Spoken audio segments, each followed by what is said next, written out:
Remember we used number of tags such as HTML, head, title and body tag in the previous lesson? You will encounter many more tags as you make progress in this training program. Let us learn about tags in detail. HTML tags are keywords enclosed within angular brackets that define how the browsers must format and display the content. Most of the tags are used in pair, opening tag and closing tag. Opening tag is also known as start tag and closing tag as end tag. For example, p tag is used to create a new paragraph. You can use p tag in following manner. Opening p tag, that is p tag enclosed in angular brackets. Closing p tag, that is p tag enclosed in angular bracket with a forward slash before p. The pair of opening and closing tags together is called container. Content that you want to display and apply tags on is written within container. Let us add some text within the pair here. Batman is a fictional comic character.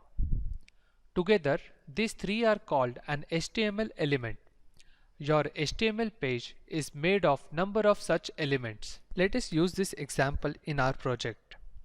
Currently, there is only one line in the body of this page. Let us add little more information about the Batman. I will simply add opening and closing p tag within body tag. Remember, HTML tags can be nested. That is, tags can be added within tags. Let's say you want to make the word Batman bold. You can do so by adding the word within b tag like this.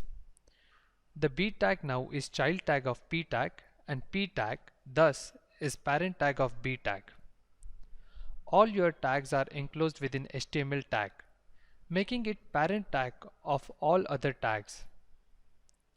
You will also note that there are number of tags within HTML tag such as body tag, p tag and b tag. That tells you that nesting can be recursive. Let us now see how our web page looks. You will note that only the word Batman is bold since we included that text in the b tag. I don't like this second line here and would like to take this text to the next line. How do I do it? I will do it by using br tag. Br tag gives you a line break. Also, note that br tag does not require a closing tag. This introduces us to another type of tag, empty tag. Empty tags do not require a closing tag. Let us see the output. You would see line break at the end of first sentence.